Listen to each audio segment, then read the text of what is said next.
Hey there, folks. Welcome back for another exciting video. I'm so excited!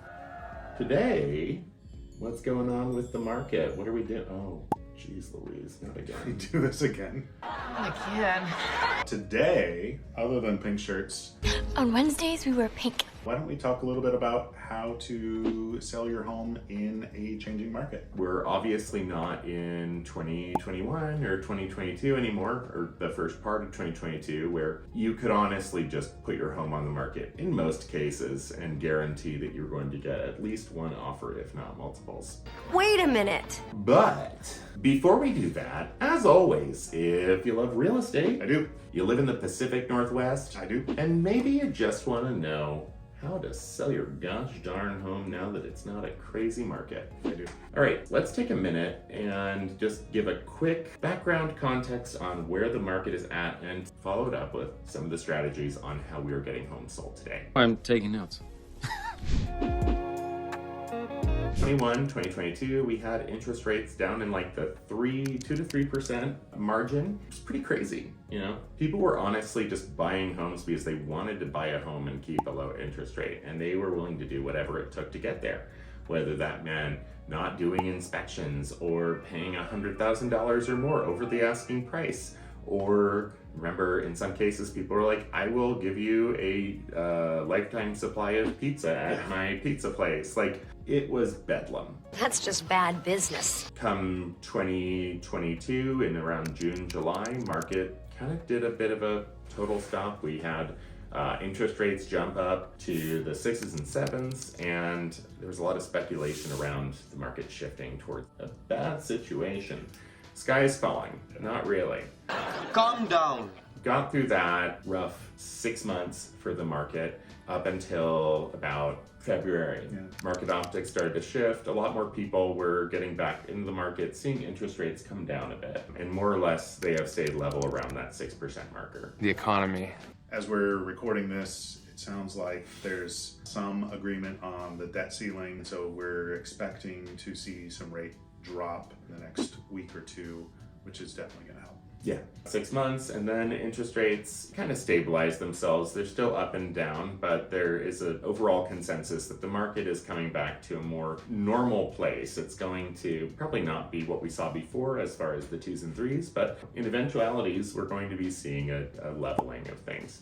Everyone keep calm. So, people are out there buying homes. They're not buying every home though. And a lot of sellers might find themselves asking the question, how am I going to get my home sold? So today our goal is to give you some insight on how we help you do that. Yes, please. So today we're going to talk to you about our top 4 ways to get your home sold in a challenging market. First is getting your home ready to go on the market. So that can mean doing a full inventory of what are the things that you've sort of left undone. For a lot of people, maybe that roof or that gutter needs a little bit of attention, or some of the scuffs on your walls that you've just sort of grown to ignore. Putting some fresh eyes on that and seeing what are the things that you've deferred that maintenance on that somebody new coming in will definitely pick up on. In generalities with, again, a lot of the optics from years past, it was I didn't really need to worry about how I presented my house. Maybe I get more money, but I'm still going to sell it regardless. Yes, the good old days. Nowadays, you really have to position your home in its best possible, visual conditions so that you can effectively get it sold and get it sold quickly for the most highest amount possible. There's some instances where there are things that are going to likely be prohibitively expensive. Patrik mentioned a new roof. If the roof is in terrible condition, you may be in a position where you have to deal with that. But more often than not, what we look at is stuff like scuffs on the walls, fresh paint, things like that are going to do a lot of favors for your home and just making it seem like a place that someone could move right into. Our role in this is to advise, and then you ultimately make the decision on what you want to do, but we can help you to draft a strategy that's going to make you effective in this market and what has been a proven strategy for us. We are happy to help. What we'd encourage you to do is talk to a real estate professional. Call us if you need us. Build out a roadmap for the path forward so that you're not spending money indiscriminately that you're not going to see come back. So let's focus on those things that we know buyers are going to look at and buyers are going to want in a new home, and really focus on those things and not building a new roof when that may not be an issue. So the next thing I'd love to talk about here is going to be price. If you have big dollar signs in your head, there may be a come to Jesus moment that you're coming to here. The reality is we're not in 2021 anymore. I hate it here. Home values are still way above what they were several years ago. People are still selling their homes for a premium. But if you're hoping to sell your home for the high marker of potential value, you may need to have a level set. Strategically, what we are seeing as being the most effective proven method of selling your home is pricing your home at the low end of what has not sold but is on the market and the high end of what is selling. So if you're looking at some comps in your neighborhood and you see there's 3 homes on the market that are all priced at $580 or $580, $590, $600, you're going to want to come in at $580 or even a hair below that at $575, so that you're not assuming this home is just like your home, putting yourself in a position where you are ultimately going to be more expensive than another home that someone could get for less. And then for homes that are selling, you want to be looking at, hey, my home looks just like this house and it sold for this. Pricing around that marker is going to give you some assuredness that people are willing to pay that amount, but they're not going to be paying more than what's already on the market that hasn't sold yet. Building out a pricing strategy, you set yourself up for success and not to stagnate on the market and then have to chase the market by doing price reduction and always chasing instead of leading. Your first weekend on the market is likely going to be your most effective weekend to get multiple offers or to get full price. Anytime past that, the market optics really start to shift away from a positive outlook on your home to being more of a, oh, what's wrong with that place? What's wrong with this place? Something must be wrong with this house for it not to sell, or oh, I can undercut the price on this house. So really hitting that price on the head is going to ensure that you get your home sold faster and for more. We sold our house! Third thing that we want to focus on is staging. A staged home will almost always sell for more than the exact same home unstaged. And what that does is gives folks an opportunity to sort of see how they might live in the home, how things fit, how things move, what's the flow, versus a fully empty house that just feels maybe a little sterile, or I can't see how I would configure things and I'm just not sure how I fit in this home. Taking it a step beyond that, it's an empty home, or maybe it's the home that you're currently living in, where, while it might be a pain in the butt to move out of it, so much to do, so much to complete. the stuff that you have in there is creating maybe a not great energy for the home. It's not configured effectively. It has old furniture in it. It's very cluttered. All of these factors are going to really undercut you in this market where you're essentially putting out a product that looks worse than it really could.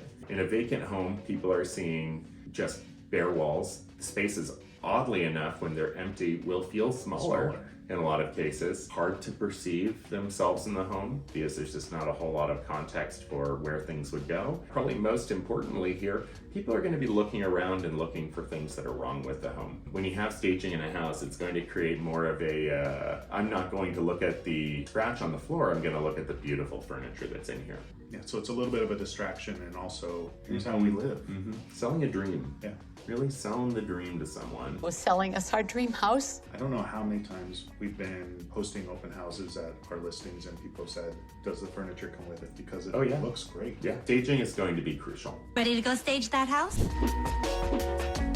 Fourth on our list is going to be marketing. How a home is going to be presented to the public, because there's a lot of factors that go into this. You could look at a baseline photography. Is my home photographed well and presented well to the public? If you hire someone, if I see one more fisheye lens camera photo, I'm going to lose my mind. You can do something new.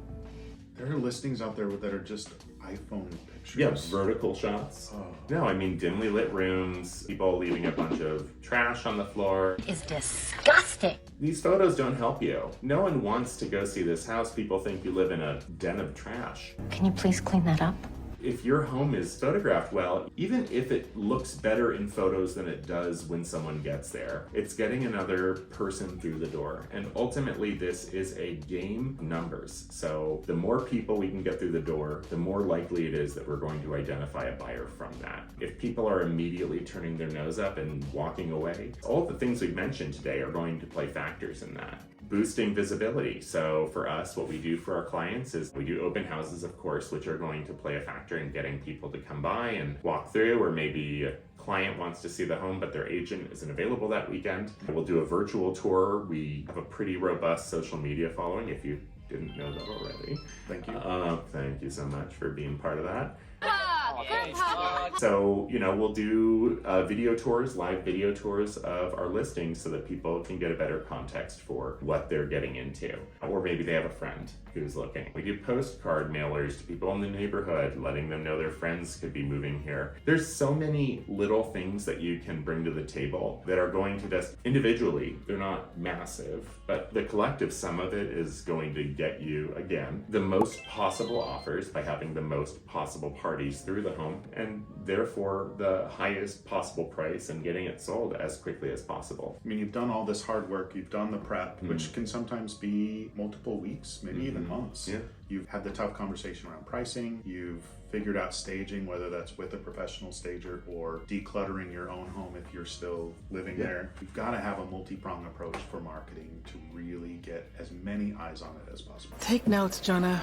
You're selling yourself short by not doing so. All right, let's do it. Come on. Okay. So these are the 4 things we're going to talk about today. There's obviously a lot more that goes into this job than just these 4 things. But again, this is what gets a home sold. In any market, in a slow market, in a fast market, in unstable market, an unclear market, the better prepared you are to be effective, the better your home is going to present, and the better chances you are of getting sold quickly and for top dollar. Every scenario is going to be a little bit different. Each house is going to have its own quirks, this, that, and the other. If you have particular questions around the market or around your home in the market, we're always happy to talk. Our contact information is down below. We are here for you. I think that's going to do it for us today. Quite a bit. Info assimilated.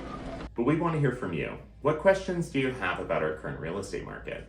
Let us know in the comments down below.